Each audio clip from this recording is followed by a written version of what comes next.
And good evening, everyone. Hi, hi. As as Ellen's sense of timing is impeccable as ever. Good to see Always. y'all. Appreciate Always, y'all always. being here with us, Melissa, Dogs. For those of y'all on Rumble, don't have your names, but appreciate y'all watching in. Sorry You for know the that. delay. Um, I had to take the dogs out. I thought Ellen was taking the dogs out. She thought I was taking the dogs out, so the dogs didn't get out. So realized that just right time for the show. So ran them outside, let them do their little bit of business, and now we'll do our little bit of business. So, Yep. And hello, Jane. Good to see hello. you. Hey, Sky. Hey, Melissa. Dogs always come first, Melissa. You know how that goes. Absolutely. Hope Green Bean has had a good start to the week so far. Hope you all have. Absolutely. And you know GB has. GB has. How can you live For with those Melissa and not have a great start to the week? for those of you um, new to the show or maybe on replay crew, uh, Green Bean is kind of a star of the show. It's Melissa's much beloved pug and a central figure in the greatest swoosh online. We did. Show me the money! Apparently, you and I hit it at the exact same time. So it went on off. On. So, but that was Green Bean. So, Melissa, GB. always good to see you. And again, if any of you are new here, I am not rolling my eyes or doing anything. I have many, many screens to look at. Yeah, Ellen handles some of the backgrounds. We're running 3 simultaneous broadcasts, and she handles some of the background stuff with some of that. So occasionally she gets a little distracted looking. And occasionally a little distracted. She'll jump in with something from left field, and I'm like, what? ADHD is a real thing. Mr. Carolyn doesn't like that swoosh. Mr. Is Caroline, how he, you cat? is he a little jealous? Or is it I just think it's just loud and like all of a sudden he always looks when he hears that music start. music start? Oh, GB, yep. It is. Have. Admittedly, I'm biased, but I can be biased and still be honest. I love that swoosh. I do. Yes. Yeah, he's a cat and too loud. I told you it's jarring to a cat. They're like, what's going on? Clay and I both have Mr. AirPods in, so the dogs can't hear what's going on the show. And hopefully you can't hear what the dogs are doing. They're running around and playing. They're feeling their what do you call it? Feeling their oats. Oats. I hope not. Where did that come from? How do you feel your oats? I'm not sure about that. It's feeling your wild oats. It's Sowing your wild explain this. oats. Sowing your wild oats. Yes. Do I have to Yeah, but explain? it's feeling your oats. I Y'all. don't know. Mm-mm. It is. Swoosh. Thank you for Yeah. changing the subject, Sky. Yeah. I'm a little discombobulated because I was at work for a good bit of the day. I know that sounds weird. Why aren't you? Why is it unusual that you're at work? Well, it's summer, so school's out. Been trying to get some stuff done, around the home and otherwise. And Y'all go ahead and send the hate. but the chair of the department is leaving. He's heading down to Texas, and he is really genuinely a good guy. I will miss him. He has done an Yes. outstanding job, and he is really good to work with. He goes out of his way, like during the COVID lockdown when it first Mhm. started, and there was a shortage of toilet paper. He drove around to everybody's house and took them around the toilet paper. With It a was smiley kind of face like on it. with No a doubt. smiley face on it. Yeah. And then I had to untwist the light bulb Clay had put it on top of because he was about to set the house on fire. Yeah, it was With getting that cooked a bolt. little bit. But he just would always do some of those kind of things. Just a genuinely good guy. Just really enjoyed working with him. Now, I had never met Adam. Can I say his name? Yeah. Until, I don't know, a month or two ago when y'all had something for him for the school, and Clay was like, "Hey, come on, meet Adam." I was like, "Okay." I thought he was going to be like in his 50s, 60s. He's like in his early 30s. I was just like, what? Yeah. I was so confused. But no, he is a good guy. Yeah, the chair is quote unquote the head of the department, but faculty are real persnickety about being ruled. I don't know if any of y'all have ever noticed that. They've all passed the God 101 course. And so they all think, yeah, we all have this extreme gift. So it's really more of an administrative position. But he would really work to try to give everybody what they wanted in terms of schedule and different things. And it's not an easy job, particularly as the bureaucracy and all increases. He's kind of the go-between, especially when you got, I don't mean to mention this, but complaints from students. Yeah. He was always really supportive of you. Well, I won't go into that, but yeah, I get complaints from students because I'm not maybe as accommodating or patient as what they may be used to. Not as sweet. I'll have mamas call me and tell me I'm being a little hard on their kid. So that's always a fun conversation for me.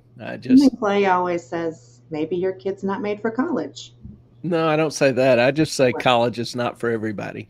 Excuse me. Sorry. Same thing. Yeah. Probably would be a HIPAA violation if I said something particular about a particular student's ability. So I don't ever do that. True. But I do tenderly and lovingly and kindly and gently and thoroughly explain to them that the world is not quite as easy as kindergarten. Now, there was one stream where you kind of went off, and it was, I think, the funniest stream we've ever done. I was laughing. I was dying laughing. Talking about school and education and... Yes. And when one of our subscribers said, and friends said, I don't know whether to give you a shot or a hug. It was pretty good. Oh.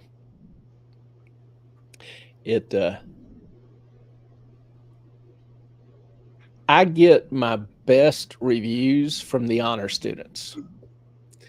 The students that don't give a damn don't think so highly. And I'm okay with that. I'll have a lot of students come to me, ask me to work with them on honors projects or be on their thesis committee or whatever. Fairly good stream of them coming into my office. And so I have a pretty decent perspective on what students think of me. And the big advantage is I appreciate it, but it's not why I do it.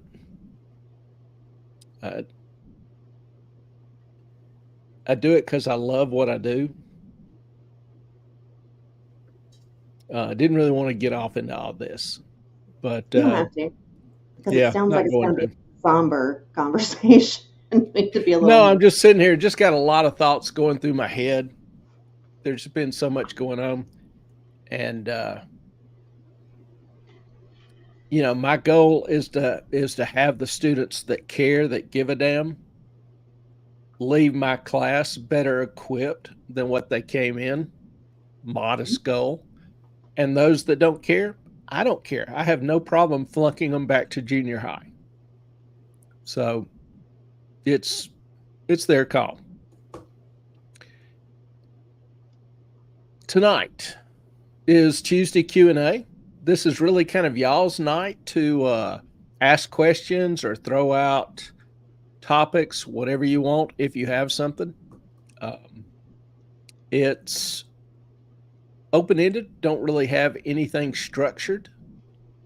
So, Jane, you want to tell us about the whininess, what you loved most about it? I gave her indigestion. That's never a good thing. We did Was get that the whininess from students or from professors? I'm assuming curious. students. Yeah, professors are pretty much well known to bitch some too.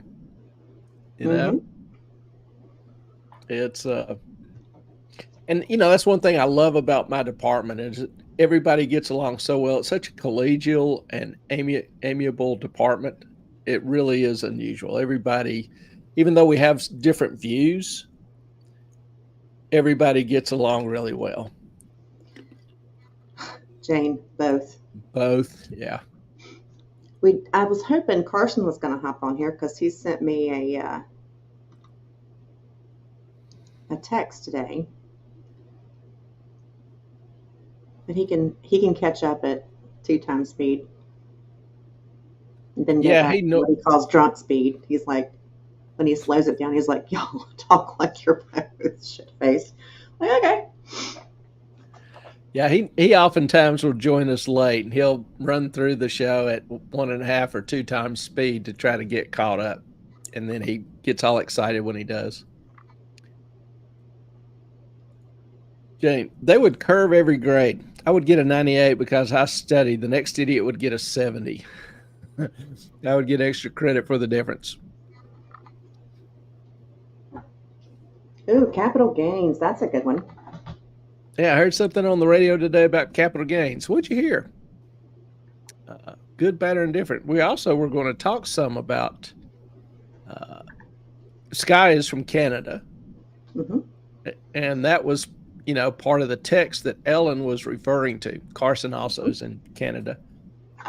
And so, you know, today we're going to talk a little bit about retirement, particularly Canadian retirement. So about voting to increase the tax. Oh, the tax on capital gains. The good news is that I don't know if Clay you've heard about Macron in France. Oh, calling a new election. Yeah, he just decided he didn't like the outcome, so he was just going to do it again. What? How does that work? Well, the previous election was for the EU. It wasn't per se just France. It was a entire European Union electing the representatives for the European Union Assembly, of which France is a member. It wasn't a French national election. Okay, so what does that mean then? Does the election happen again? Are they going to redo it? No, because his opposition did so well in the European election. Because, you know, France has representatives to the EU. Well, the party that opposes him the parties that oppose him did really well. And so that caused uncertainty that the current government still had the support of the majority of the people. So at that point in time, you're supposed to call a new election, and he did. And so at the end of this month, they'll have a national election for France. Gotcha. Because there's a lot of people. A little sketchy to me. Yeah, there's a lot of people that apparently aren't happy with Macron's immigration and tax policies. So we'll see how that comes out.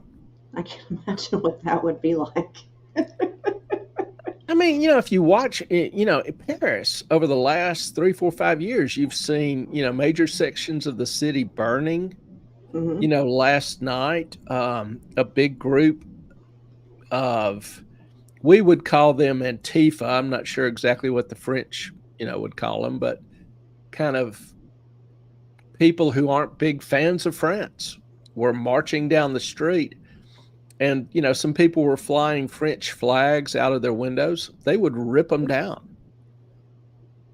And so there is a significant group of people in France that just kind of hates France. And so it'd be interesting to see how these two groups reconcile. Again, I can't imagine what that would be like. Yeah. Can't imagine. Now, in terms of Canada, let me see what I can find real quick.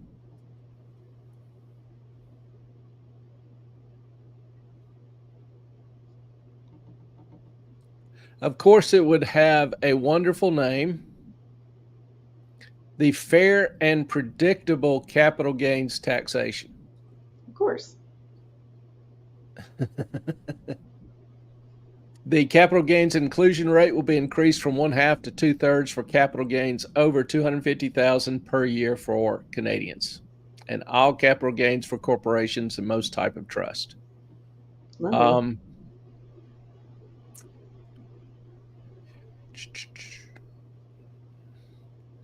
I'm trying to see what the Canadian rate is. Doesn't really say. So apparently it's just in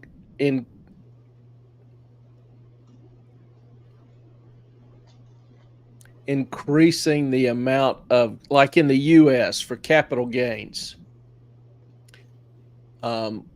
If you've held an asset or stock for 6 months or longer, it qualifies for long-term capital gains. So instead of being taxed at your regular income bracket, which might be 28 or 33%, it's taxed at a maximum of 20%. It'll be 16 to 20%. So capital gains. Why would you have a lower tax rate on capital gains, and who does that impact? Wait. Can I back up just a second? Sure. So when you make an investment or you purchase a house, the money that you purchase it with has already been taxed. Yes. So the capital gains does not take that into account, do they? Well, it taxes the gain. So in the US, if you buy a house, if you pay $200,000 for a house and sell it for $500,000, you have a $300,000 gain. If you own the house for more than 6 months, that's long-term capital gains. Now, if you buy a house worth $500,000 or more, you don't have to claim that gain. You can defer it until you eventually buy a house that's either less than what you sold your previous house for, or start renting. So you have to transfer that amount of money into another asset to avoid another house within a certain amount of time. Another house. Okay. Not just a piece of property. Of equal or greater value. It has to be your residence. Okay. Oh, Melissa. Melissa's out in California, so my example seems exceedingly worse by that standard. But that gain, instead of paying 33% taxes on it, because it would obviously bump you up into the highest tax bracket, your gain is your tax rate is maximized at 20%. So that's long-term capital gains and taxes in the US. In Canada, I'm not exactly sure what the rate is, but it looks like the proposed change to the law is to increase the amount that's taxable. Apparently, they will tax you at regular rates, but you only include a part of that capital gain. So they're making that part bigger, which effectively increases your tax rate. So, capital gains.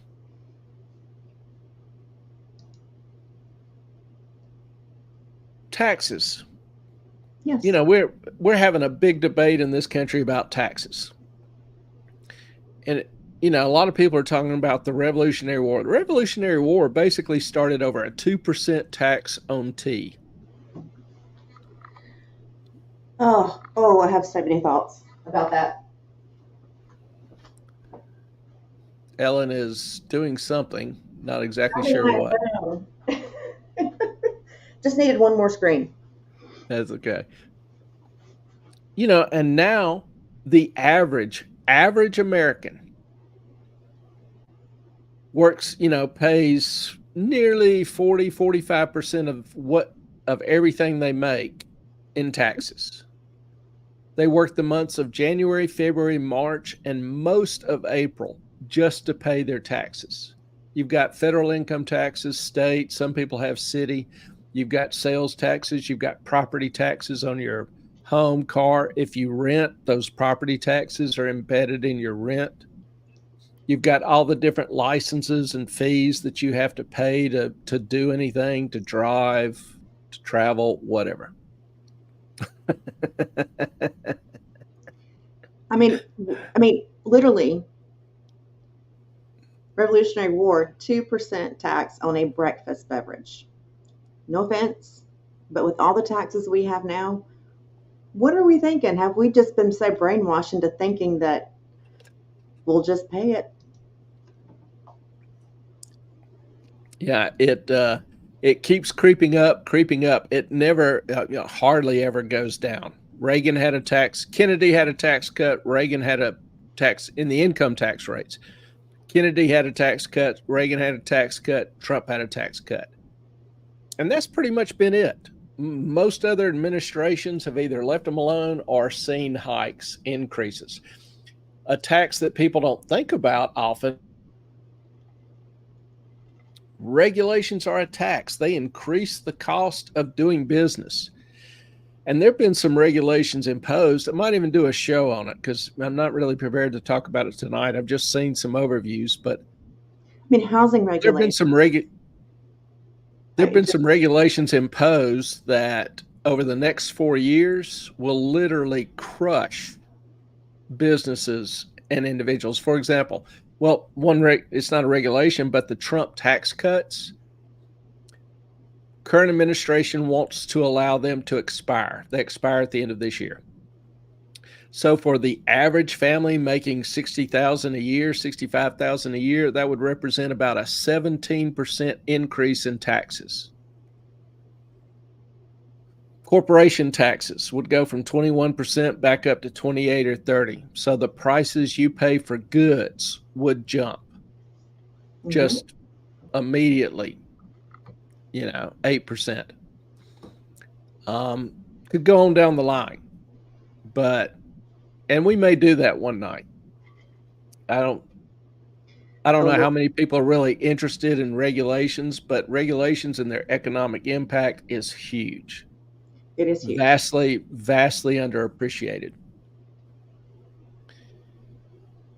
And, with all the increase in regulations past 10, 20 years, do you feel safer? Do you feel better? Do you think your life is better off? Do you think the climate is better? Do you think the safety of do you think jobs, whatever, is anything better? I personally kind of felt things were better 20 years ago. But 50 my years. opinion, 50 years ago, 70 years ago. No offense. Even in the communities, people's lifestyles, their hope for a better future, those kind of things. Yeah, you'll own nothing and be happy. Jane, they're going to make it so that they take away and regulate so many things that you're right.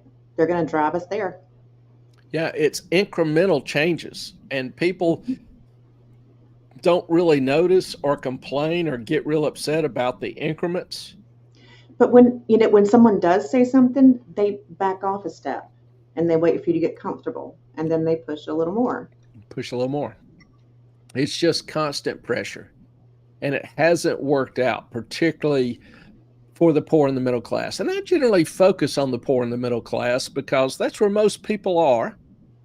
And they don't have, my opinion, they don't have a whole lot of people arguing for them.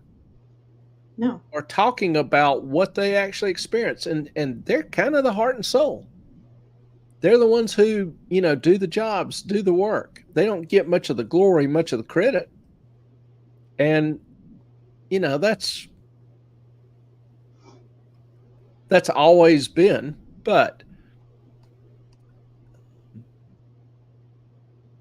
do try to, focus or, give due credit to the impact on them. And I'll talk about things like capital gains. People think, oh, capital gains are for rich people.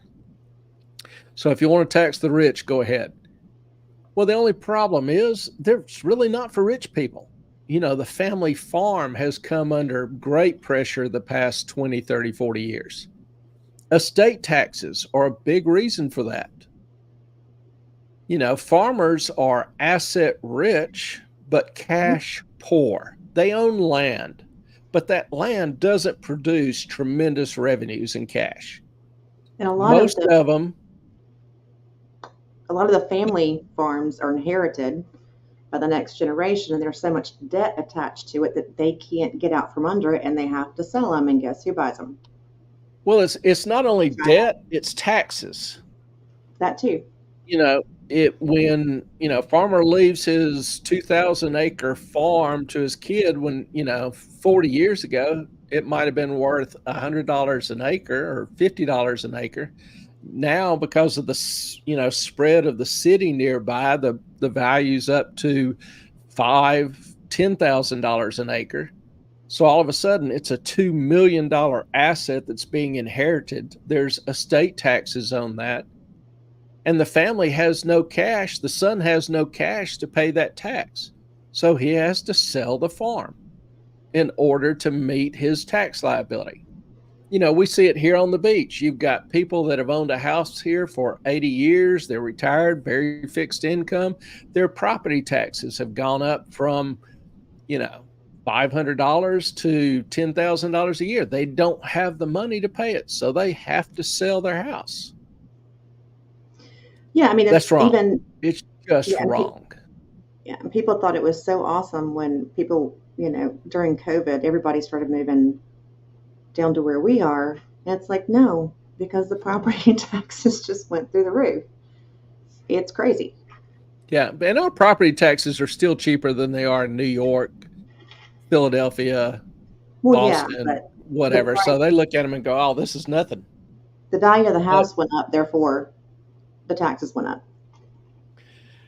Yeah, I know, my taxes have, I don't know, doubled or tripled in the 15 years I've been here, which kind of irritates me because I don't see 3 times the benefit. Everything's more crowded. Mm-hmm. Anyway. For sure. So to me, taxes generally are more destructive. If you want less of something, tax it. If you want more of something, subsidize it. So what do we as a government in this country end up taxing? Production, productivity, prosperity, Labor. Increase in asset wealth and labor. What do we end up subsidizing? Largesse. Single motherhood. Single moms. Yeah. Mm-hmm. And you just go down the list. And so is it any wonder that you get less of one and more of the other? It's just, some of this needs a serious review. But let's talk about Canada, Canadian retirements. We get off on little tangents here and there. And Jane says nothing gets done until the plebes revolt. That is true.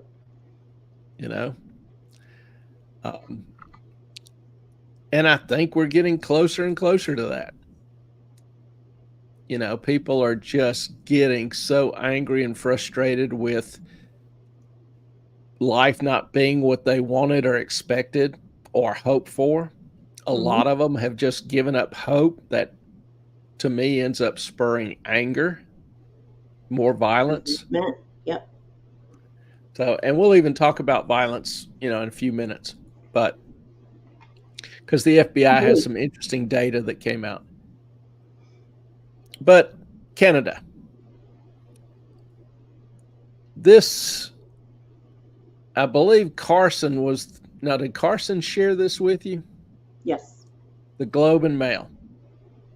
He said, he made some comment that, this just came to my attention. 18 years and 46 billion later. 46 billion, that's not chump change. The CPP, which is the Canadian Pension Plan, admits it could have earned more just by buying index funds. Shocking. Now, you mean instead of Sam Bankman-Fried and FTX? Yeah, and the whatever else they've been buying, they'll actually probably get most of their money back from FTX if John Ray has been just knocking it out of the park in terms of recovering funds. Good. So, looks like the majority of that's going to be recovered. I don't know when it'll be paid out or distributed, but nonetheless. Okay, and I want y'all to take note. Now, wait a minute. And now, it depends on how they invested. I'm not sure if they bought FTX stock. I'm not sure. The Bitcoin, the coins, they are recovering. They didn't buy the coins. They bought stock. No, I'm just saying John Ray is recovering the coins. So no, the Canadian Teachers Union. Yeah, which is not affiliated with this. Oh well. I want to make note real quick at the top of this article that says North Carolina governor will cover the cost to install solar if a home is in these zip codes. That is the biggest bunch of bullshit I have ever seen in my life. Just FYI. Yeah. But the Globe and the Mail carried this article. Now, this is as of May 25th. Carson's a little bit late to see it, but the Globe and Mail's Canada's largest, most widely read paper, probably has a weekly readership somewhere around 2 million people, so it's pretty substantial.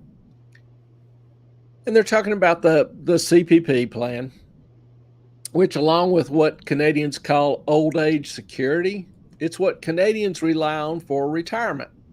Kind of their version of Social Security here in the States, but the CPP actually has assets, and it invests those, though perhaps poorly, but we'll attend to that in a minute. The thing is, anytime I see something about a pension plan, I am always concerned that those plans have promised more than what they can deliver. And that's really common, particularly for the politicians that created them and operate them, run them, and profit from them. Oh. Canada's certainly falls in that category. Now, looking at, and I had a few minutes, when I got home from work, not many, but I spent about 30 minutes on this, looking at it. And this graph, one thing that I look at is the current flow of money in versus money out. So the yellow line, you see the money in. The dotted line are the expenses. That's the money out. So the middle line, the orange one, are the, I'm sorry, got it backwards. This is the expenses and this is the net difference. Moffat, can you make that just a little bit bigger, please? Nope. That's about as big as it gets. You can't do the full screen? It is my full screen. Well, it says it's not. Well, if I blow it up, I lose the table. Okay. Now,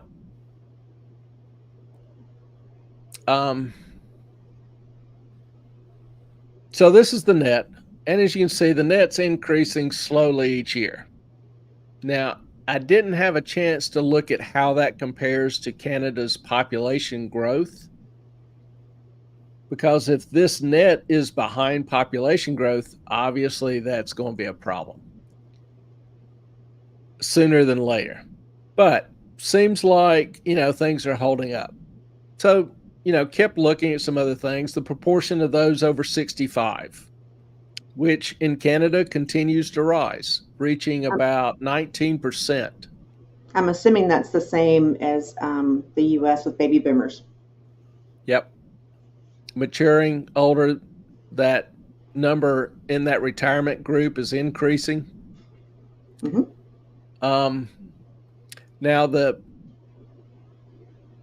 flip side is the proportion of the population age 15 to 64, the major working ages, also increased. Kind of an uncommon event, as the baby boomers are a pretty large group that are exiting, pretty large number that are exiting that group. So it's kind of impressive if a country can show growth in the 15 to 64 years. Well, the downside of that is that most of this growth is due to immigrants. It's not native births. True. And from what I could read in the short time, most of the discussions centered, the parties talking about immigration centered on it addressing labor shortages, but it was very generic. There wasn't a lot of detail on what labor shortages or the background of the immigrants. So I'm not sure if Canada is plagued by the same issues we have here in the States, but the vast, vast majority of immigrants entering this country the past 4 years have been low-skilled, low-educated workers. Mm-hmm. The problem is there's only so many low-skilled jobs available. So most of these immigrants are actually becoming more of a drain on resources, as we have discussed previously in some of the immigration shows. And I Then, know, hang on, I know they always say that they do not use any of the social services, blah, blah, blah, blah, blah. Yes, they do. They yeah, I don't absolutely know who they are. They use a ton of them. The government, yeah, they use a ton of them, and they can vote because states who allow immigrants to vote in municipal elections don't separate their voter rolls. So they're also allowed to vote in federal elections. Just a little FYI. Fun tidbit. Well, looking at, the net contribution or drain, and we talked about this. When did we talk about immigration? A month ago, 2 months ago? Sometime back. Yes, yeah. But, if I remember, the net drain on these is added up to about $458 billion as of a couple of years ago. That's real money. And that doesn't even account for a lot of the local impacts. For example, schools. Schools, particularly in the border states, have a huge influx of students that have never been to school or have very little education. So they may be in the 3rd, 4th, 5th grade, but they don't even have, 1st, 2nd grade skills. And so the teacher has to engage in a lot of remedial efforts to try to bring them, help them catch up some, which hurts the education of the current students. So, and not to mention the additional cost and resources directed toward that effort. So, Can I interject real quick? They were I think sending. you just did. Sorry, what? You pause. I get to say something. That's fine. Even in like Minnesota, Wyoming, they're getting all of these kids who don't speak English and they don't have the resources or bilingual teachers to even be able to handle what's going on, much less the money, and setting all the other students back in their education. They're just like, how do we don't speak Spanish up here? Like, we got to find people and we got to hire them. We got to pay for them on top of all of the lunch subsidies for the schools. And they're like, we cannot do it.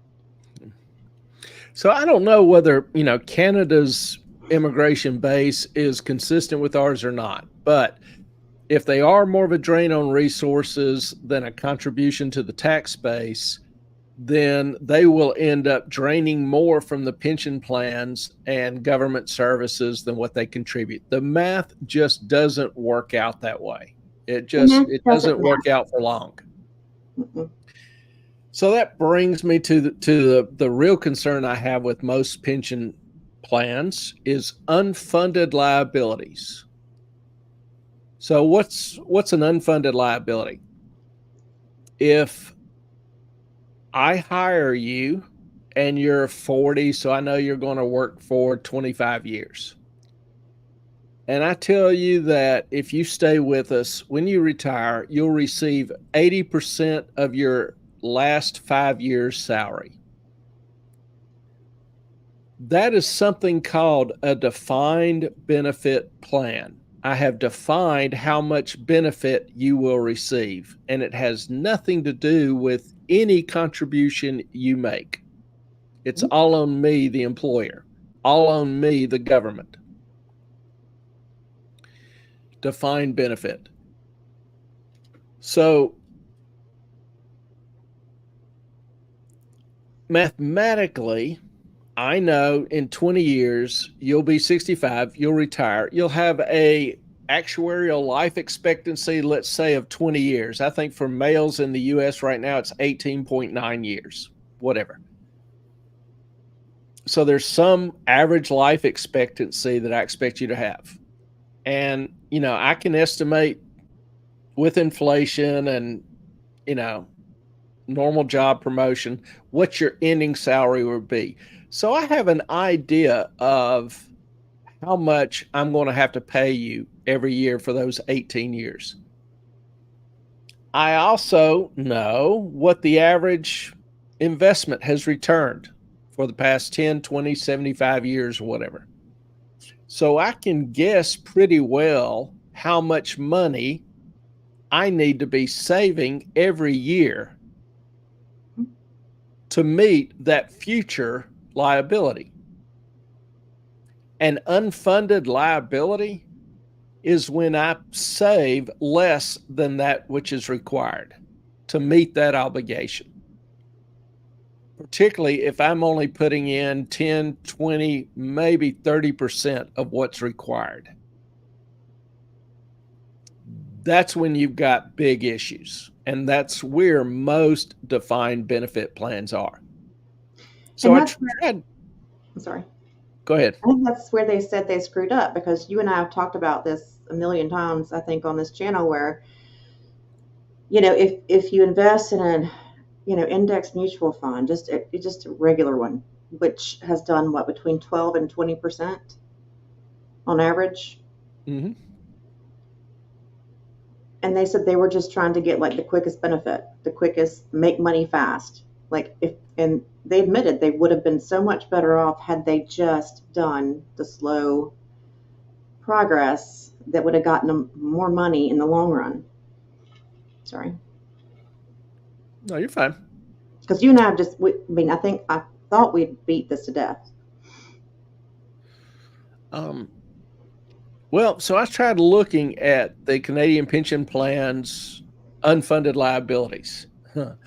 There's not a whole lot out there that's easily available. Apparently, the CPP isn't real big on discussing those. The last real info I could find is of 2019, which used 2016 data. So this is nearly, 8-9 years out of date, but it's still kind of interesting.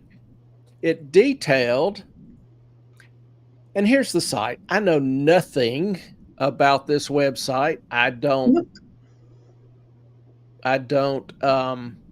vouch for it. I'm just saying, this is one of the few sites to discuss the issue in reasonably intelligent terms. So went through it and looked at, what they were saying, and they discussed or detailed what they called closed group accounting versus open group accounting. It's basically different ways of recording and reflecting that liability that I just mentioned of future benefits that the company or government owes. Now, using the 2016 data, they showed that the plan has about $285 billion in assets. And based on 2016 data, now here on the screen is 2019. They're just flashing up the 2019 numbers. But the math that they did more deeper in the article is using 2016 data. So don't let me confuse you here. They had 285 billion in assets and 1.1 trillion in liabilities. So that would put the liabilities at almost 3 times the assets, if this computation is correct. Simply shows that the Canadian pension plan is grossly underfunded. It's words. Now, honestly, based on my experience looking at defined benefit plans, which I've done for 40 years, everyone is underfunded. Not a one can pay what they own. That's why in the US, most employers have moved away from defined benefit plans to defined contribution plans. That's where you, the employee, contribute, the employer matches it, and your future benefit is dependent upon how much you contribute and the rate of return, your investment strategy or philosophy, your investment returns. Because the companies just haven't done a good job of putting money aside or earning returns. They can't pay what they own. Their failure is not a matter of if, but when. Okay, barring some miracle. And we have some history on this. The largest government bankruptcies in the U.S. involved pensions. Detroit couldn't pay its pensions, so destroyed that city. Yeah, what are the retirees getting? 50 cents on the dollar? I forget. Puerto Rico, California's had a number of cities go bankrupt. Stockton, San Bernardino, Vallejo, Chester, Virginia a few years ago went bankrupt because none of them could pay their unfunded liabilities, their pension plans. Now, currently, as far as nationwide, there's no, immediate crisis. I think there's a big problem, but this is just taking me back to my grandfather, who retired in the 80s. He was with a company. I'm not going to say which one, but he still gets his pension from them. Is that like a unique situation? I mean, no, that's a defined benefit plan.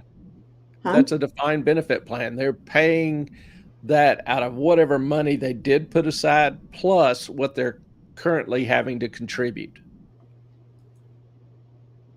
Okay. So, problem is that, and we'll look at this. The problem is most companies haven't contributed enough and can't now contribute enough to make up for what they didn't do over the past 30, 40, 50 years. Okay, I think my glasses are here.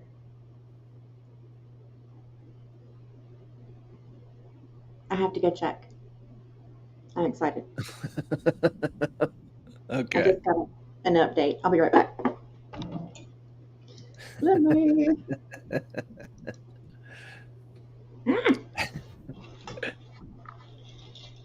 Yeah, it just took Ellen to the eye doctor and they changed her prescription a little bit. And so she's ordered, she found frames she liked. So she ordered the frames. They still don't have the lenses. So the excitement's a little premature or incomplete. Further joy is to follow. And I'm sure y'all will get an eyeful of the update. But in terms of, defined benefit, in terms of pension plans, when I say there's no crisis, I don't mean that there's not a problem. And I'll just throw up an example. Here's a table put together by the Urban Institute in a 2022 analysis called Avoiding Severe fiscal stress in public pension plans. And here's the money shot.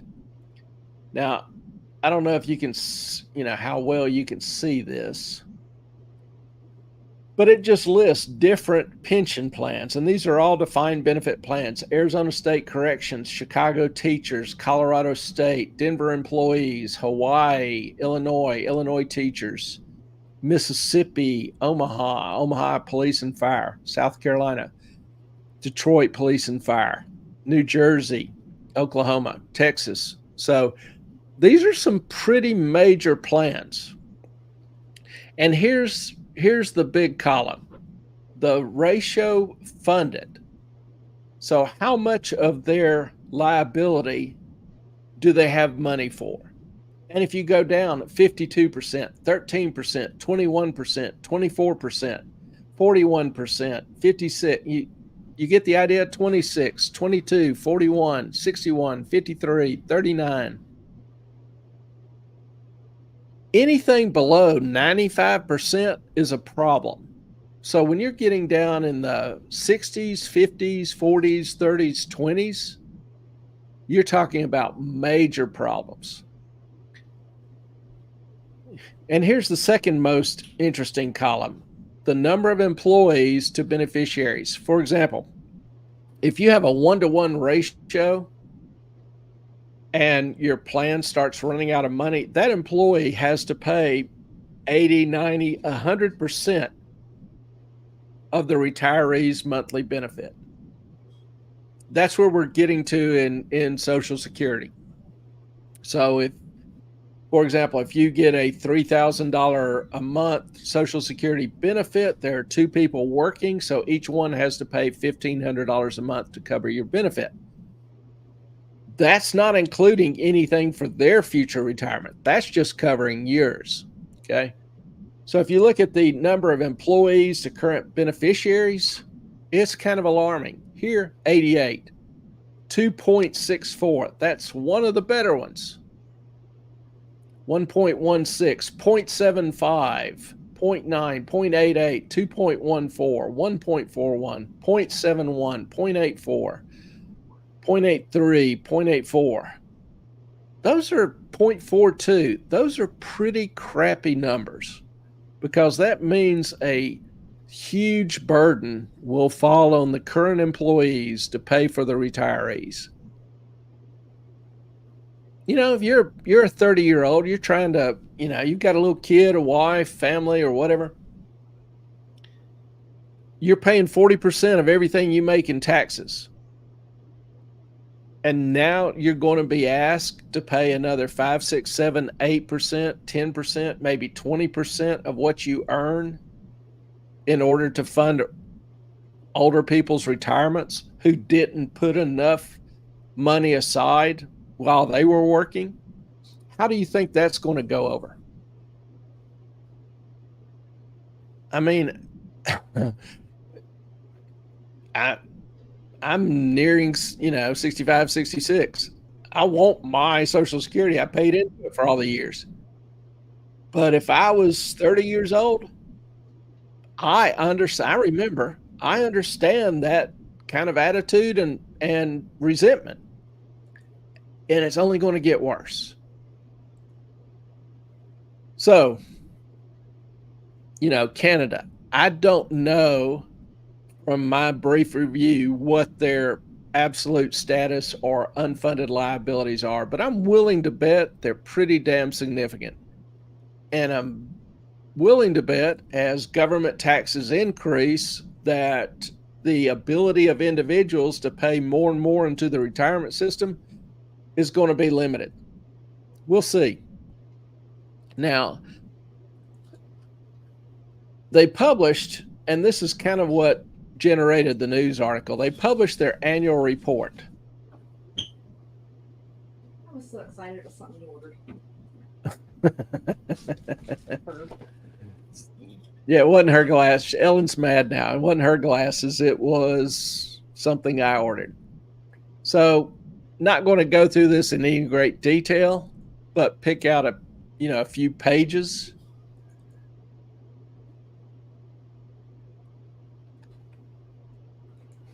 Here's one that's of modest interest. It's page 39, which was the article that I showed you from the Globe and Mail primarily cited page 37. Well, I found this one to be a little bit more informative, particularly some of these paragraphs. Over the past 5 years, the net return of the fund was 7.7%. So this represents incremental returns of 2% annualized, or $42 billion over the minimum return required, blah, blah, blah, as measured by minimum risk portfolios, blah, blah, blah. What that's basically saying is, based on their current projections, they earned about 2% more than necessary to meet their minimum requirements. So, that begs the question of how good of an estimate are their minimum requirements. Traditionally, they're not very good, but I don't know. Now, further, you keep reading, the net and I love the way they word this, the net value added. That sounds like a positive, doesn't it? Relative to the reference portfolios, relative to our peer group, okay? Other portfolios with the same kind of asset mix that we have. How do we do compared to our peers? Was a negative 2% annualized, or negative $63.7 billion. So basically, over the past 5 years, the Canadian pension plan has underperformed by $64 billion. Ouch. In 24 alone, they call it fiscal 24, but it'll be mostly the year 23. The net value added was a negative 11.9%. So they underperformed their peers by nearly 12%. That's what they call value added. How cool is that? I really kind of admire whoever wrote this. Over 10 years, they're short $46 billion. And the key is, they started what they call active management in 2006. Okay? Active management is where they took over the management of the portfolios and started picking out the assets in the portfolios rather than turning them over to other managers. So that's kind of the source of some of the criticism, is how well have these managers done for the millions, or even, hundreds of millions that they're being paid. And again, keep in mind, I spent 30 minutes on this, so this is really a brief overview. But we see more details in further pages. This is page 45, and down at the bottom, in the nice small print, they give you the different expenses. Personnel, general, administrative, operating expenses, investment-related, financing expenses. And just look at the change in 1 year just in their financing expenses. It nearly tripled. And this is in millions. So this is $6 billion in financing interest that they pay versus $2 billion the year before. Oh, sorry. Are we still on the CPP? Yeah. Okay. Yeah. Just breaking down some of the more interesting numbers in their annual report. Does the U.S. do this? Well, let's just stick to this for a second. I was just curious. Yeah, every pension plan is going to issue an annual report. So now, looking at this whole prospectus doesn't talk a whole lot about their total expenses. You have to kind of hunt it out. Again, they're a little bashful on this. And so, I found this table which shows their total expenses for funds. They have different sectors: funds, capital markets, active equities, credit investments, private equity, real assets, that would be real estate, and total. Well, looking at their total fund management, and this is in millions, so this comes out to $6.4 billion on net investments of $266 billion. Did the math, that comes out to about 2.4%, which is double or triple, quadruple what you would expect for a fund this size. Now, if you look up average fund rates, expense ratios, you'll see them, from 0.1 to, 1.5. But the funds with the larger expense ratios are generally smaller funds. Once you get up into the, 50, 100, 150 billion dollars, you don't need a bigger building. You don't need that many more analysts or managers. So your cost ratio should drop significantly. Well, Canada's is going the opposite direction. If I look at the total expenses, 12 billion out of 632 billion, that comes to about 1.9%. That's still pretty damn outrageous. Jane, not to be morbid, but I'm wondering if the rise in MAID in Canada is being pushed to alleviate some of these financial burdens. MAID, M-A-I-D. What's MAID? Not familiar with that acronym offhand. Jane will tell you. I have no doubt. Carson has finally popped up. Hey man, how you doing? You stirred up this evening's discussion. So I was working on my niece's car, and I'm not sitting moistly in the basement. The rainstorm came on fast and furious. Jane, medically assisted unliving people.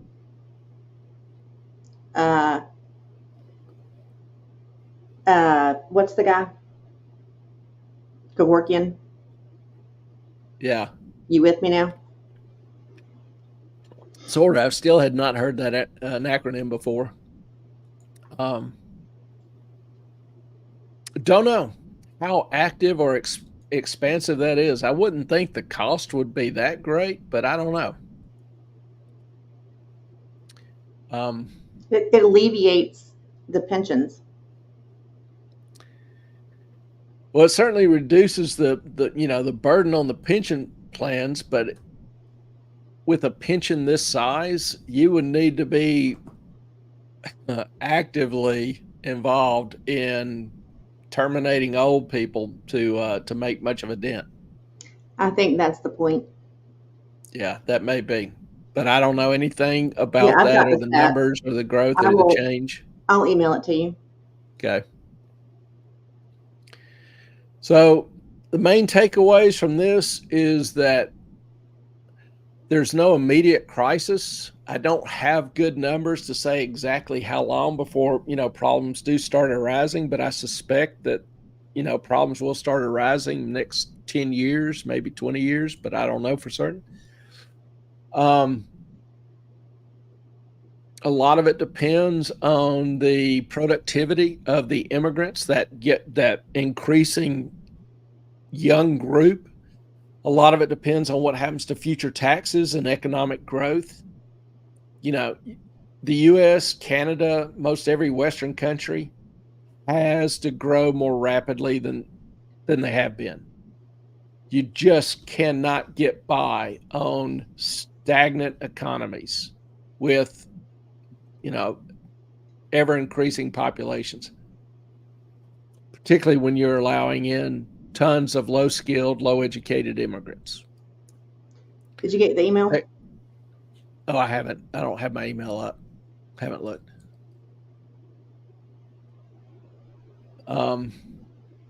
So the takeaways is that the plan is poorly run in terms of its performance, vastly underperforming what it should.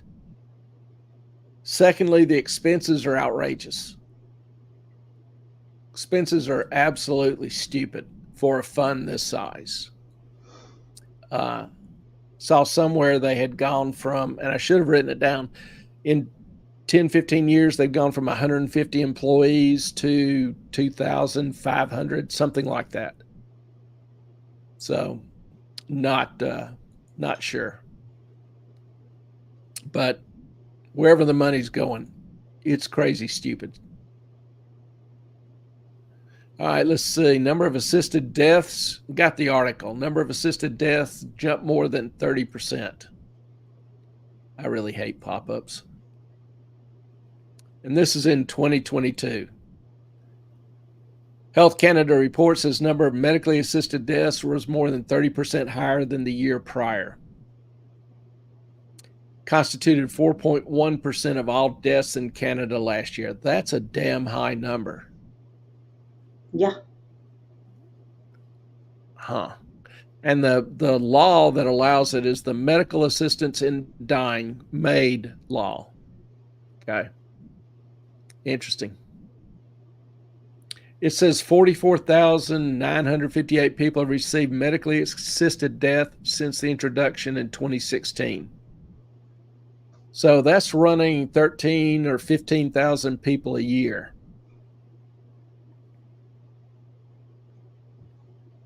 That makes a dent.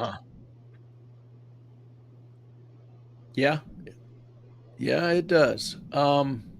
And particularly if the number is still increasing greatly, rapidly. 30% a year growth, that number will double every 3.5 years. So in 3 years, what year was that? 2022. So in 2025, instead of 15,000, you'll have 30,000. 3 years after that, you'll have 60,000. That'll start making a dent. And that's as far as the math, it helps the math. The morality is a whole different issue to discuss. But if you can get rid of 30 or 60,000 pension recipients a year, won't take long. That'll add up. That's pretty freaking fascinating now. Yeah, and what's Canada's total population?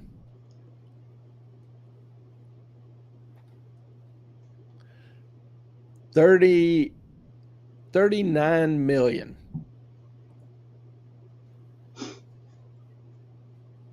And you're terminating 30,000 people a year actively? That would help, would it not? That's something. Didn't know it had grown that much. All right.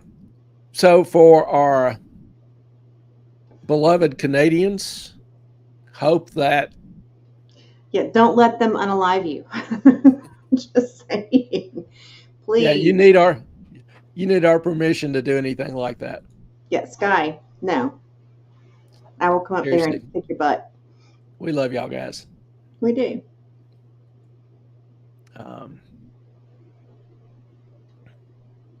Yeah, I might have to do some more digging into that and see, if you look at the number of recipients and the increase per year, how many years does it take to where you're killing off more people than what join or apply for benefits? Sky, negative, negative, negative, no.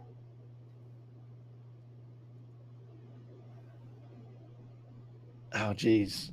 What's that old song that had the phone number? 8675 7530. Yeah. Yep. I was going to throw that out, but I couldn't remember it, so it kind of kills the joke. It's Jenny. All right. Don't change your number.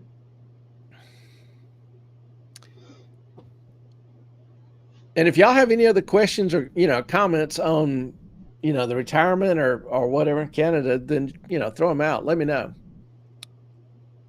Something else I saw interesting today was FBI throughout its crime numbers for the first quarter. And I'm sure you'll see some people, maybe in the administration or otherwise, talking about how great this is, that policies are finally working.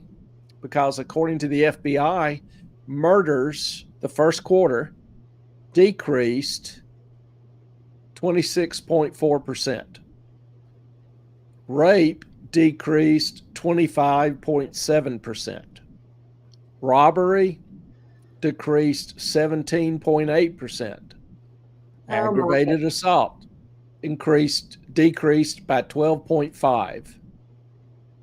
Property crime decreased by 15%.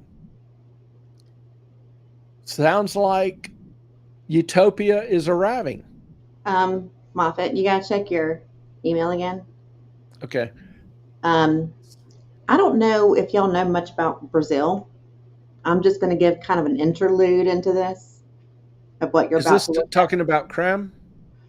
Yeah, actually, it Okay. is. So before the Olympics, because the Olympic Committee said that Brazil could not hold the Olympics because, especially in Rio de Janeiro, because there was so much crime there. And they said, you got to clean it up. Well, I happen to have a few friends in Brazil. And I said, how did they do it? How did they clean it up so quick? And he said, well, they took him up to the mountain and they shot him. I was like, seriously? He said, yeah. Well, in the U.S., we have a different way of reducing crime. Well, look at what I was just We saying. basically Please. don't have the most violent cities report. So in the FBI is converted over to a new system of collecting data. And so cities like New York, LA, Chicago, Baltimore, Nashville aren't included. They aren't reporting. So this data only covers 60% of the police departments in the country, which is kind of not mentioned or discussed. So if you only have 60% of the reporting, with 40% not reporting, and among that 40% are the most violent cities in the country, and you're bragging about murder decreasing, there's nothing I can say. I love this country. And I've not even started on the fact that so many criminals aren't being prosecuted or charges are being downgraded by district attorneys. It's just, the justice system in this country is just insane. Carson, May isn't just being pushed on the elderly, though. There are vets that have gone in for PTSD treatment and reported being offered MAID instead. That's contemptible. That's just contemptible as hell. I know they made the best flip-flops ever. Brazilians? Or was there a company named Made? What's the kind I buy? Olakai. Olakai. They're Hawaiian-ish. Yeah, and they actually have decent arch support. A lot of flip-flops are just too flat. I wear them all the time. Olakai. It took me so long to get Clay to wear Olakai. I was like, you have to try them. He was like, I hate them. I'm like, try them. But now he actually does. I never said I hate them. I said they were too expensive because I would just always buy cheap ones. How far did that get you? Actually, it was walking barefoot that did it for me.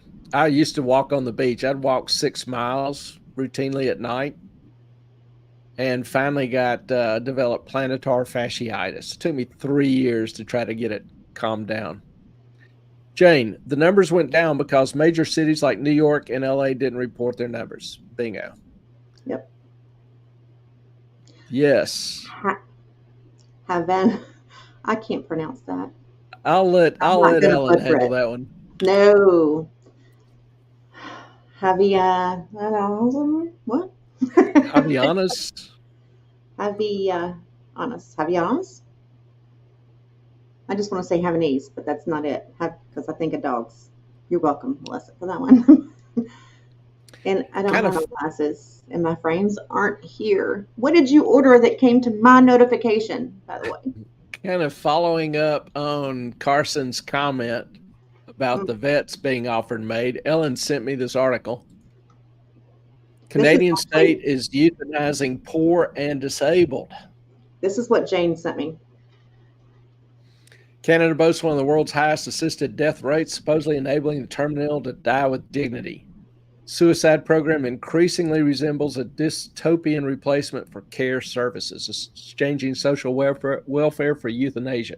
This is the saddest thing I think I have ever heard in my life. You know, I've known a lot of elderly people that felt like their best days were behind them and were kind of sad and depressed. You know, they needed love and encouragement. They didn't need, well, there's an easy way to end this pain and misery. You don't have to continue to be miserable. Because I think a fair number of them could have been talked into it. You could probably talk my pop into it, but I'm like, he's just like, last time I was up there, he was like, when you come back, he has something to look forward to. He loves it when I come up there. When they're together, they're both just very happy. Mm-hmm. To just say this person has no more value, it's just contemptible. Melissa kind of nailed it. Sounds a little Nazi-like to me. You're getting a nation that will, exploit its weakest. Those on the edge. I just anyway. Love Pops. Everybody loves Pops. Dogs discussions. Plantar fasciitis is the worst. I ever had it. It's the worst ever. I also had it as well. Took forever. Yeah, because it's, to get rid of, it's basically a form of tendonitis, but it's in the plantar fascia in your foot. It is. You can't not use it. Like if you get tennis elbow, you just have to wrap it up, try not to use it. You can't do that with your feet and get much of anything done or get much of anywhere. So it does take a long time. It's just irritating as hell. Yeah, I had it when I was doing hair and I was standing up 12 hours a day. And I was like, I'm going to die. Like, this is so painful. Took lots of pain medication, not like, it was like Advil. But it took a long time to get over, and it was not fun at all. Yeah, I got it again in my left foot. And so, kind of struggling with it. I'm starting to wear shoes with high arch supports. I've got really high arches. So even with the arch support in Olicais, it's borderline insufficient. Mm-hmm. Jane, get nurses' shoes. They're the best if you've ever had bad feet. I did. I got Dansko, and those are the ones that gave me the plantar fasciitis. I was so mad. How did they give you the plantar fasciitis? Well, because they're supposed to prevent it, and I didn't have it until I got Dansko's. Huh. I was so not happy with life. I remember when I was in surgery, a lot of the nurses were wearing Crocs. But part of that was because they were so easy to scrub off. get on, get off. Yeah, true. So it was convenient. And Sky, to this day, I appreciate every step I take. Heck yeah. Yeah. Other things in the news. Saw where the BLS kind of released some revisions, job openings specifically.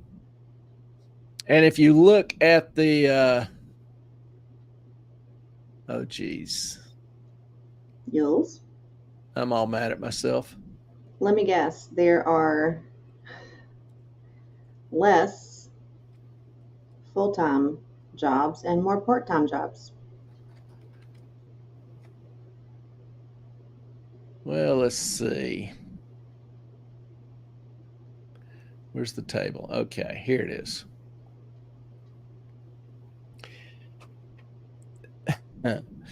This is kind of what I do for a living.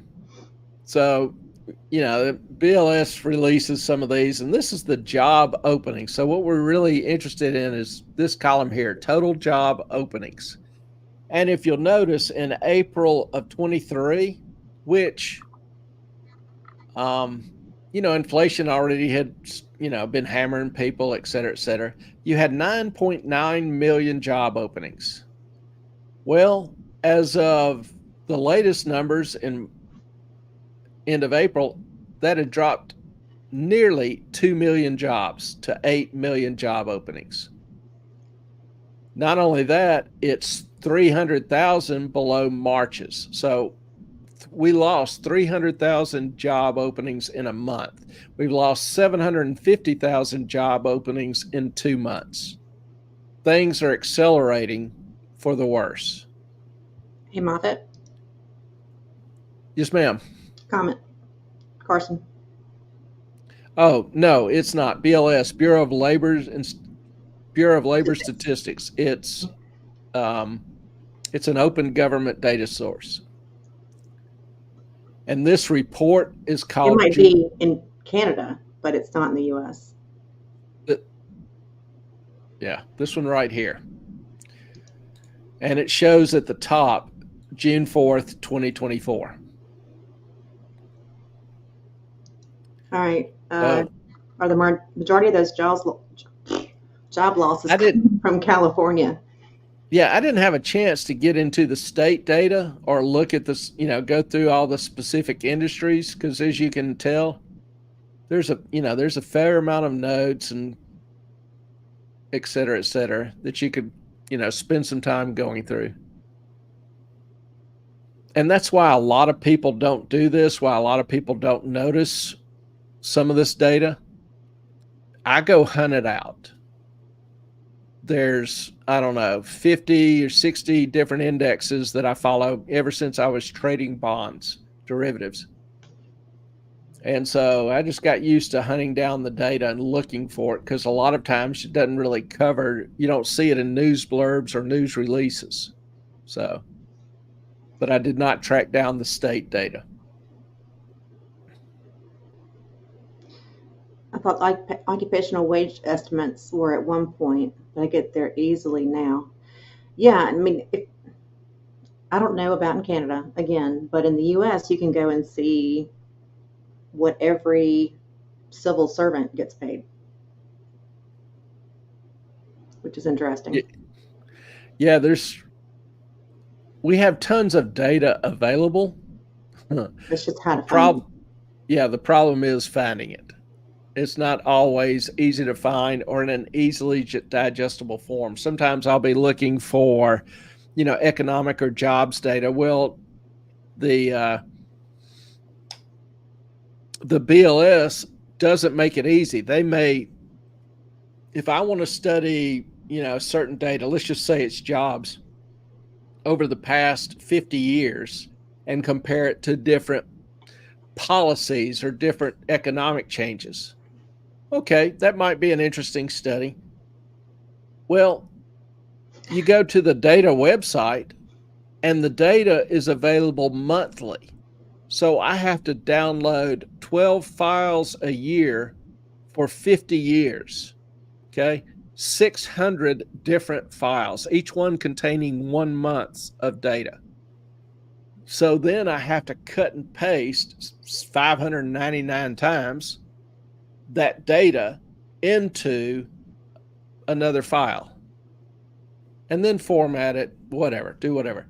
It's just extremely, extremely tedious. They don't make it easy. And I haven't I haven't taught him how to like just take a screenshot of something and put it in Excel yet. So we'll get there. Melissa, You have to download it to get it. It's not just a screen. You have to download it to get the data. But then you can just take a screenshot of it. Why do that? It's easier just to cut and paste. You just have to do it 600 That's what I times. meant. Oh, no, you can just take the whole thing and never mind. We'll get there later. How much should Courthouse Becky get paid? I have not looked that up. I want to know how much Fonnie Willis got paid, to be honest. That is fascinating to me. And Jane, isn't that what interns are for? You mean graduate students? Jane, I'm kind of the intern here, so hush your mouth. We don't want to go there. The problem is I do a lot of my research during the summer and don't have a grad student to do the tedious work. Also, grad students, sometimes when it's a big chunk of data, aren't the most thorough or consistent. So it's a trade-off. Do you want to be sure your data is good, or would you rather have it easy? Yeah, Becky is in a bit of hot water. Is this the Murdaugh Becky? Yes. Murdoch. Alec Murdoch. She sure is. Wonder if Becky's going to jail. She should go to jail. I'm sorry, but with the stuff with her son and all the shenanigans, I should take the creator shenanigans off because I can't even create those kinds of shenanigans, or I never would. Well, I haven't followed it. What's going on with good old Becky? Yes, you did. Becky was the one who was with all wrote the book. Jurors. Yeah. With the jurors. Yeah. Who was influencing them in the Murdaugh trial. But were charges filed, or has she been arrested, or? I haven't kept up with it in a few months. I know y'all think I suck, but I'm doing this channel now. I'm doing this channel. I can't keep Okay, I just saw Carson's comment and was wondering if something had changed recently. So 75 ethics. Oh. Or what about her son? What about her son? I mean, he was like recording calls, correct? I don't know. I didn't hear that. Haven't even gotten to criminal charges. Oh, yeah. And Alec himself Murdoch is Murdoch. It's Scottish. And if Clay doesn't know that, then he's not Scottish, and he should never drink scotch ever again. It depends on the region of the country. It has nothing to do with its origins. It's like... Oh, my God. She's just like freaking Fannie, or Fanny. That's what I like to call her. Fannie Willis. Oh, my goodness. I need to catch up on this one. This one's good. In the U.S., we pronounce it...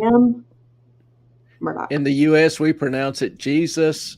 In Mexico, they pronounce it Jesus. So, just depends on where you are as to how it's accented. Hell, we've got a street here in town. We've got a street here in town known. It's spelled K-E-R-R. It's pronounced car. It's pronounced car here in town. Everywhere else in the world, it's going to be cur. It's the Carr family. Yeah, but everywhere else it's pronounced cur. So it just depends on where you are as to how you accent it or break up words. So don't give me this it's Scottish nonsense. It's Carr. Carr drugstore. Don't you meet me again, Clay. I swear. Do y'all see what I have to deal with? He just mutes me if he doesn't like what I'm saying. OMG, follow Karen Reed. The head detective is under investigation for looking up naked pictures of the accused Karen and calling her retarded, a nut job, and a leaky bag. I mean, well, he called her the C word too. Or not that, I guess it was the officer called her the C word, which is pretty awful. I am so out of touch on some of this. Honestly, I think he's guilty of sin. I listened to the trial, but I can't believe they didn't give him a retrial because of courthouse Becky's antics. Now, I'm going to come against you a little bit. He might be guilty. I'm cool with that, but they did not prove it in trial. The burden of proof was on the prosecution, and I don't think they proved it. I'm not saying he didn't do it.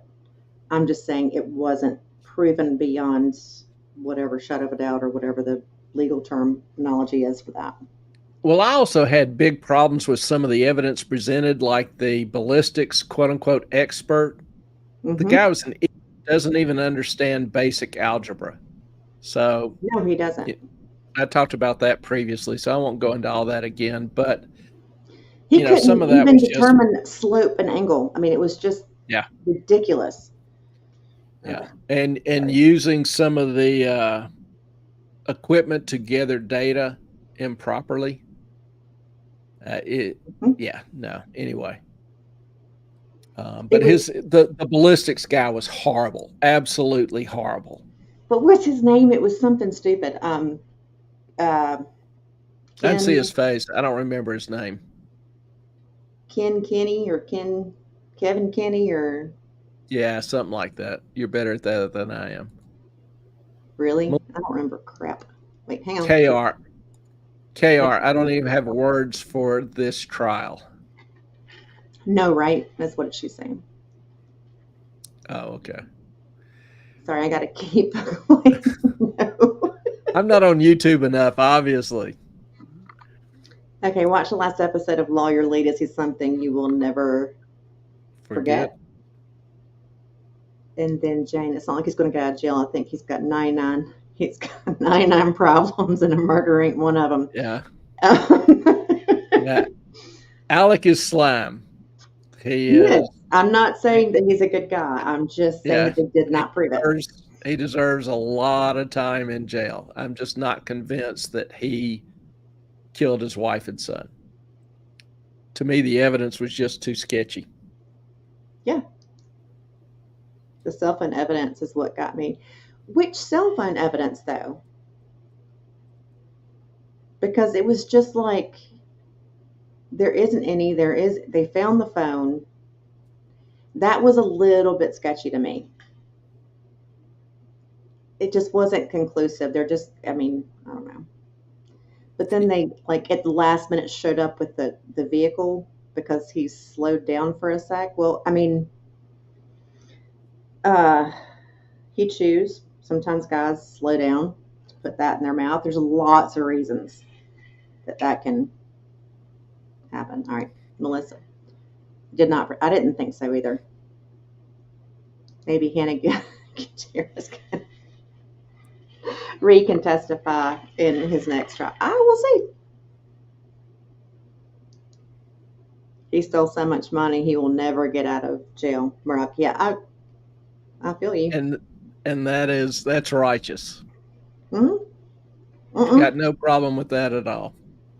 No, I mean, that's fine, but I mean, if you can't actually prove he killed his family, then my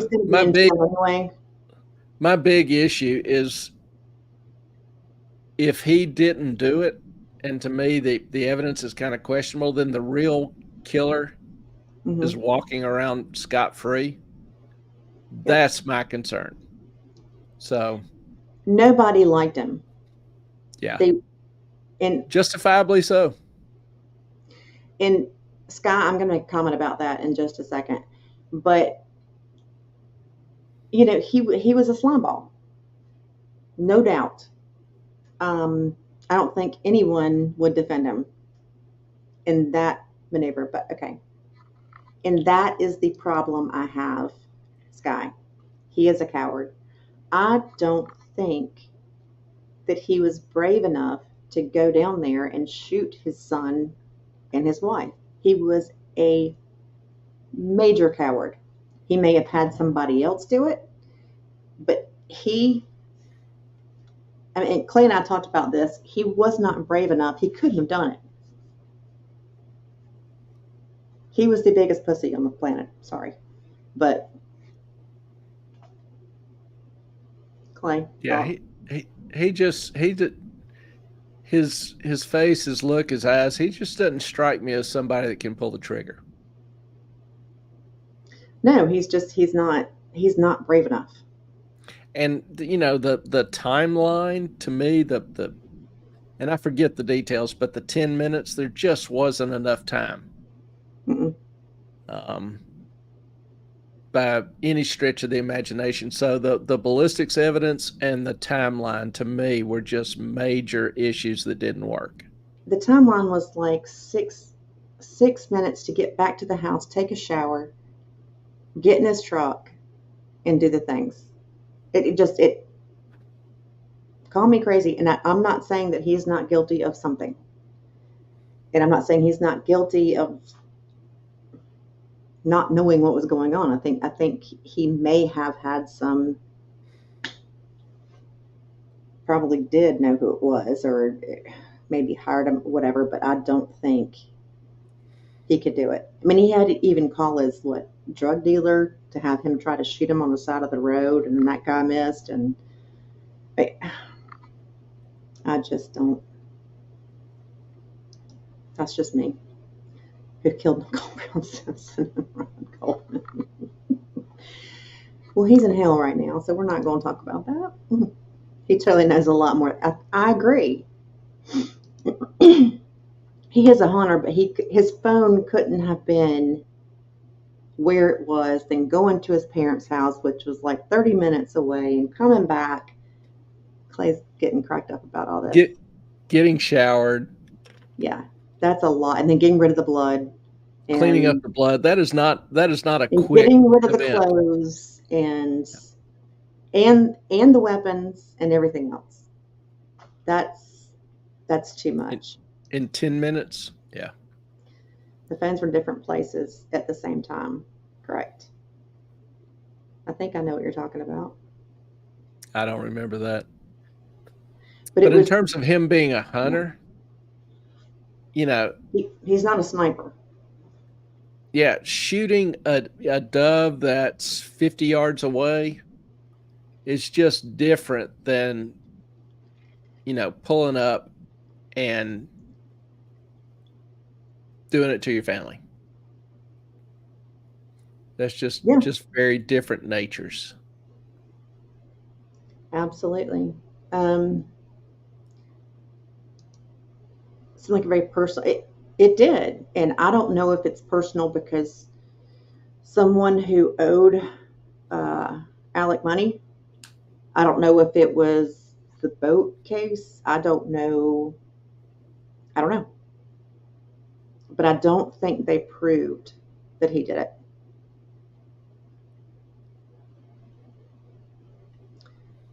Okay. And then, sorry I had to pause it. What about Wayne Carr? I don't know. What about him? You were talking about Carr Avenue. Wayne Carr. And this is probably... Thank you for pronouncing it correctly. No, you pronounced it. You said he's talking about Wayne Carr.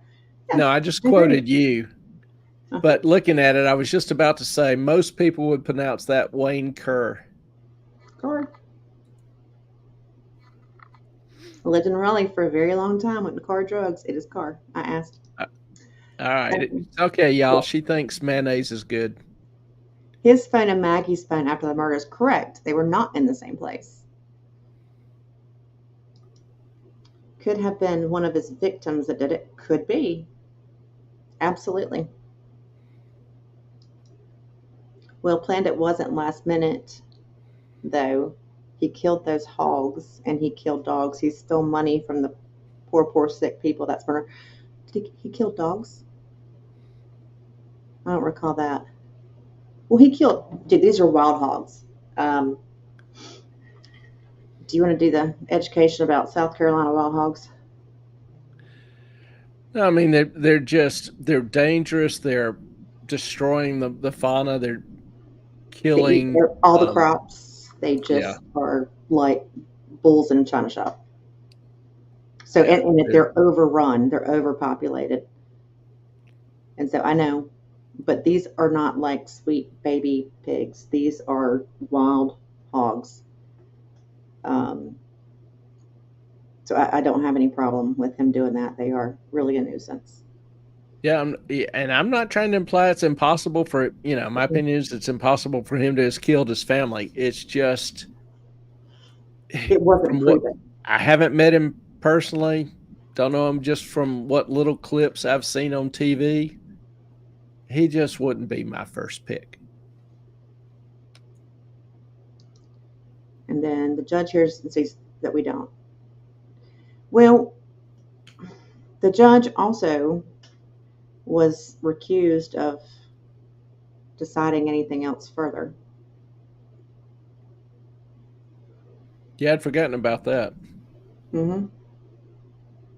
Because Miss Becky told him,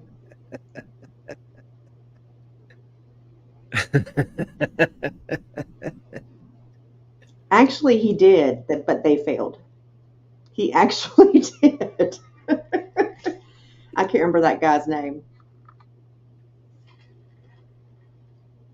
Well, I know EDB. I know EDB said he retired. I'm very much aware of that. Well, both could be true. He could be told he couldn't handle the Murdoch case anymore, and he just decided to retire. Every single financial case thereafter. Yeah. And then when this came, I think he decided he was going to retire right then and there. Yeah, I'm just saying both could be true. Mm-hmm. I mean, his son had died right before the hearing. I saw him in that. Yep, he is still doing his thing. The Tronconis case.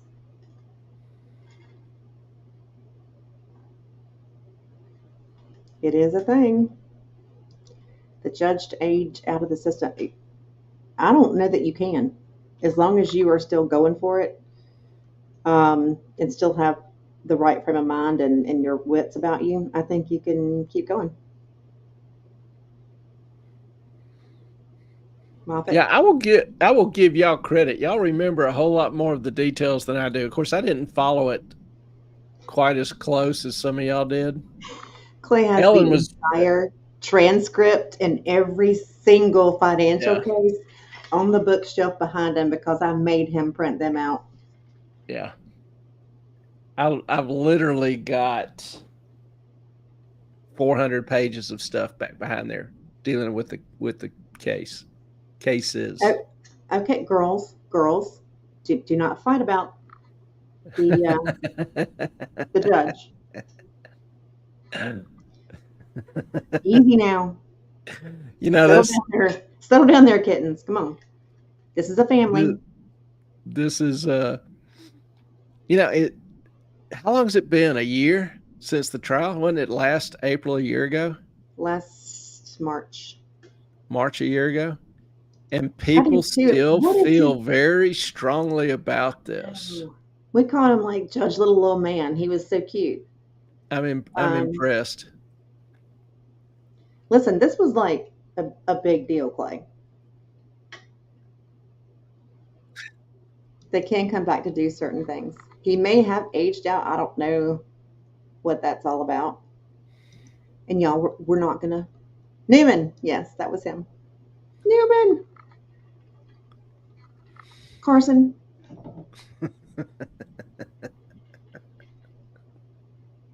I mean, usually you're on my side about things, but come on now.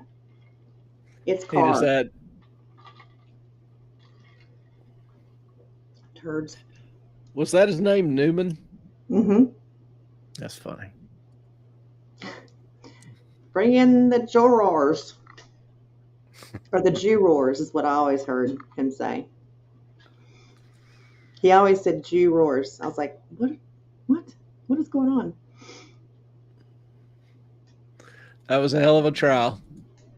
It was. You know what time I it is? will admit. So your bedtime? It's about my bedtime. I got 11 more minutes. All right, Carson, tell her we love her. Carson, you go have a good night, good week ahead. We'll look forward to seeing you Saturday, hopefully. Absolutely. Night, night. Thanks, man. Yeah, I'm impressed by how much this YouTube and all can become intensely personal. It really does Hey, end up. Yeah. Well, that's, I think, how a lot of us sort of all met each other or came familiar with each other. We saw each other's names and watching some of these trials. Because Murdoch, whatever you want to call him, I really don't give a shit. But Murdoch. was going to end, Murdoch was going to end up leading, because of the financial crimes. I was interested and tried to keep you updated because we were still kind of getting the channel going. I was like, okay, what's going on? And I'd watch all the attorneys that were in the courtroom. Yes. And now we're family. And it's just a beautiful little family. Mm-hmm. It really is. Yeah, but I mean, it's fun, and I just, I literally, Clay could show you behind his. I have every single court case printed out, Every transcript, and every court case, every affidavit, every filing. Yep. Oh, trust me, Scott. You've probably seen Clay and I get irritated at each other quite a bit. We're like brother, sister fighting. Yeah, she just has a hard time admitting she's wrong, but still working on it.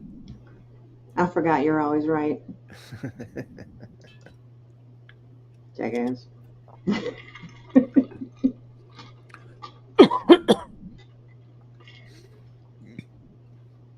Anybody else have anything? Any other questions, comments? I'm choking to death here. But, well, pack up along there. Besides, I'm sleepy. No. Oh, Clay, every day, all the time. About every 10 minutes. Yep. Mm-hmm. Ellen, you're wrong. See? I don't do it that. Don't do it that often, that frequently. You just. I was baited. I was just baited, y'all. I was baited. Right. All right. Do you have your yes/no thing? Your token? Do y'all miss yes and no? All right, we're going to do a few real quick, and y'all can respond if you want to, because I got 7 minutes. Okay. Maps. Okay, this is, if y'all aren't familiar with this, this is it's a game called Yes or No. This is the conspiracy edition, and I'm going to read off a conspiracy, and I'm going to guess what Clay would say, and he's going to guess what I would say, whether it's true or not. Fair? Maps are a government conspiracy to discourage people from finding the edge of the earth.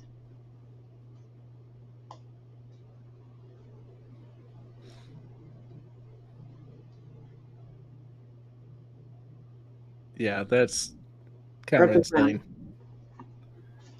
Okay, next one. The Ark of the Covenant is not lost.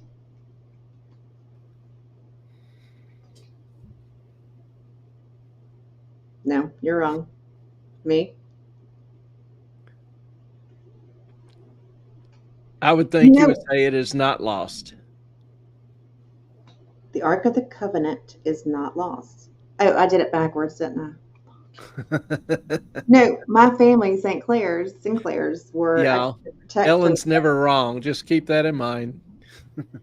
I get confused. For the protectors of it in Actually, it goes back to Rosalind, all the things. Okay. Princess Diana's car accident was murder.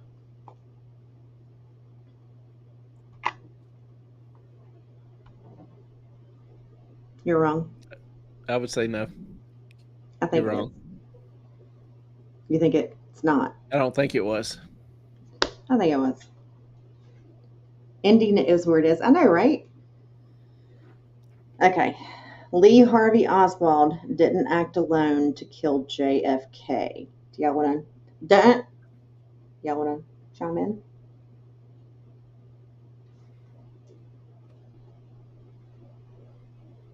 Waiting. I'll give a minute. So it's Lee Harvey Oswald didn't act alone to kill JFK. So is he part of a conspiracy or not?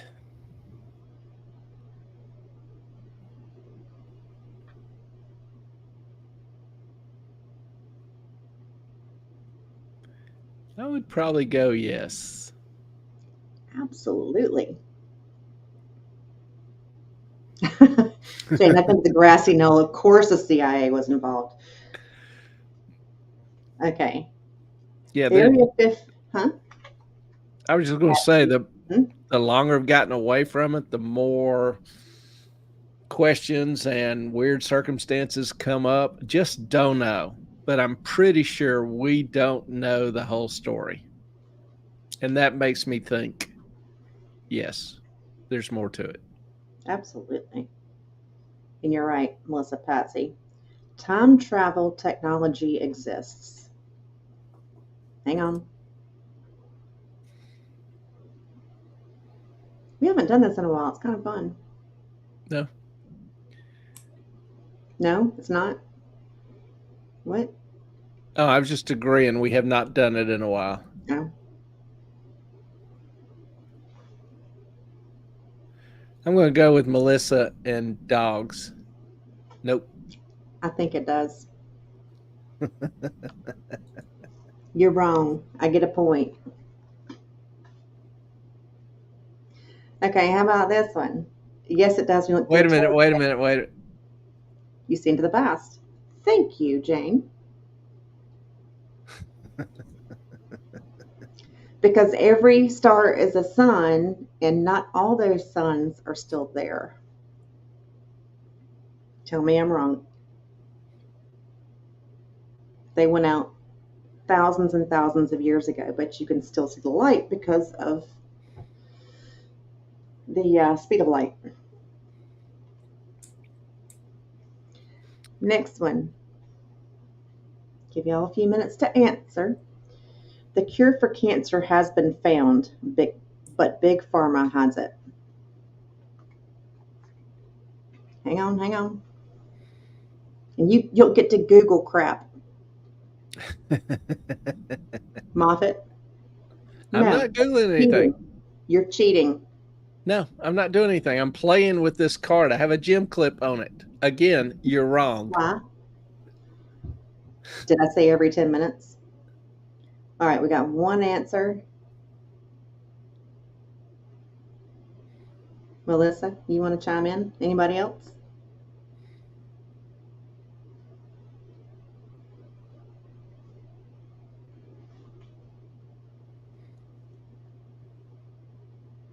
Oh, wait. Is this what you would say?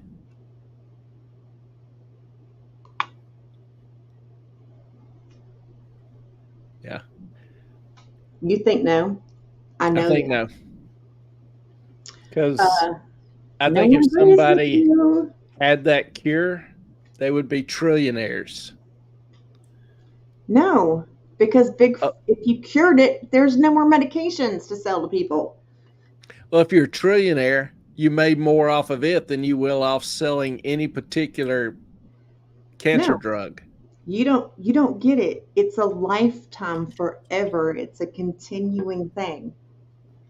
All right, next. I always love how you say, I don't get it. You don't. Never mind. Okay. Y'all back me up on this one because everyone agrees with me on this one, but we're all wrong, apparently. All right. The FBI had a hand. Do you see what I have to live with? The FBI had a hand in the killing of Martin Luther King Jr. Anyone? Anyone? I'm going to let them answer first. Again, the FBI had a hand in the killing of Martin Luther King Jr. MLKJ.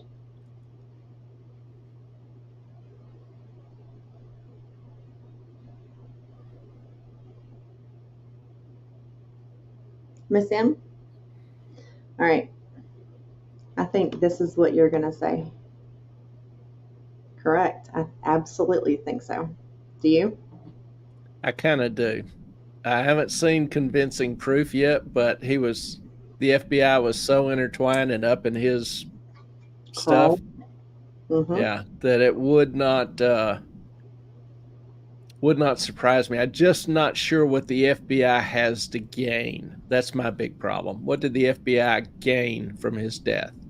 Don't know that they gained anything. That's my problem. Okay. We're going to do one more. Clay should know what I would, well, anyway, here we go. All right, people. The Unabomber did what he did because the CIA MK Ultra'd him at Harvard. Again, the Unabomber, why can't I say that word? Unabomber, it's like anemone. The Unabomber did what he did because the CIA MK Ultra'd him at Harvard.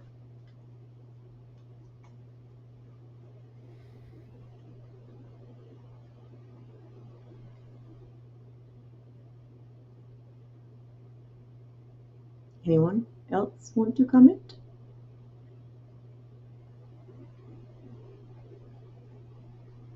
Sky, we're going to open up your whole world here to all kinds of crazy stuff.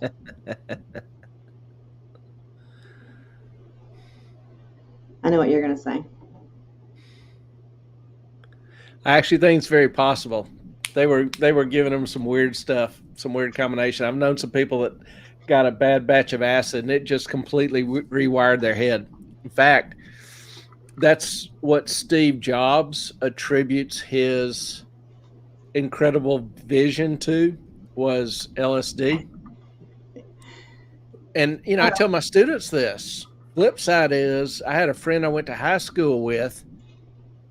I was looking out my office window down at the parking lot below one day and saw this guy dumpster diving, old homeless guy. Hadn't changed clothes in 3 years, just did his business in his pants or whatever, and just erratically crazy. Friend came up to me and said, "You know him?" I said, "No, I don't." They said, "Yes, you do. You went to high school with him. He got a bad batch of acid, fried his brain." And so I tell my kids, the chances are you'll be the dumpster diver are 100,000 or 1,000,000 to 1 versus being Steve Jobs.